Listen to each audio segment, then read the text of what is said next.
You are locked in a room with mysterious books and some portraits. There are clues scattered around, and the timer ticking. You have only 70 minutes to escape.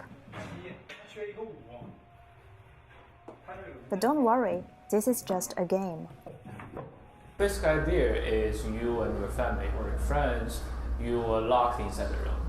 Well, you have to observe what's going on inside the room, and there are certain puzzles here. By solving them correctly, you'll get additional clues, additional hint.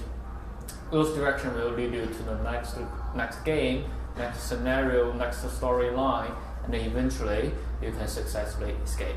OMEscape started out as a video game, where a player is required to escape from imprisonment by exploiting their surroundings. The real-life version first came out in Japan in 2008. Then its popularity snowballed, especially in Asia. In Beijing, China's capital alone, there are hundreds of escape rooms, but in Manhattan, by now, there are only a dozen. OMEscape is a global franchise escape room provider based in Beijing. The company opened in 2012 and is now doing business in several countries around the world. Last year, they brought their business to New York City, and they are now doing quite well among New York local customers, which, according to the manager, accounts for about 95% of those who came here to play. I would say in US, it's not a lot of provider. It's just a starting point. At this stage. But in Europe and in Russia, there are also a lot of escape providers, and it's also popular in there. I would say Asia and China is very popular, but in US, it's a new market. The game calls for attention, imagination, patience, as well as teamwork. Players have to explore everything in the room and put themselves in the story. It is a chance for people to get away from their screens, get back to real life, and communicate with their teammates. Whereas it is regarded mostly as just a game in China, it is seen more as a team-building activity, which comes a little bit of a surprise. It was really difficult. We needed a couple of hints along the way, but I mean, it gets your brain going. You really got to think. You have to work as a team. So it was a lot of fun.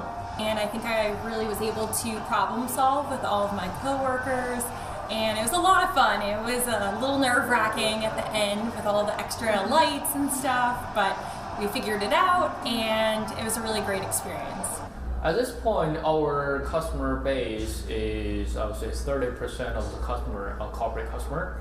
They come here for team building. They came here as an intern, so they watch how the intern perform, how the intern communicate and work with each other.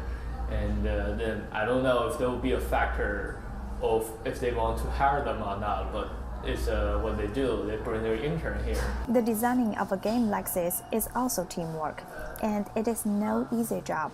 Designers have to make a balance among storytelling, mystery, logic, and to make sure each and every clue plays an essential role in cracking the puzzle.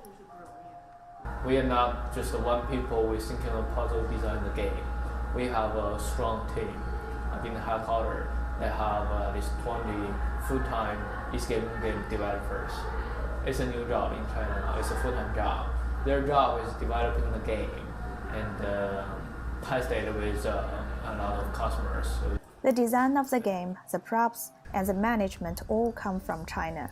The company is being acknowledged in New York in the most straightforward way, bringing people excitement and getting people closer to each other.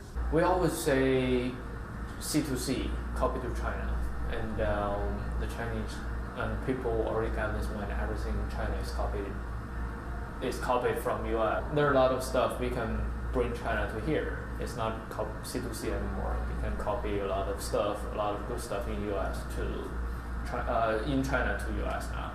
Chinese production is not only about labor intensive, it can be really cool. That's also we're a little bit proud of ourselves. We bring the most fun experience in China to US.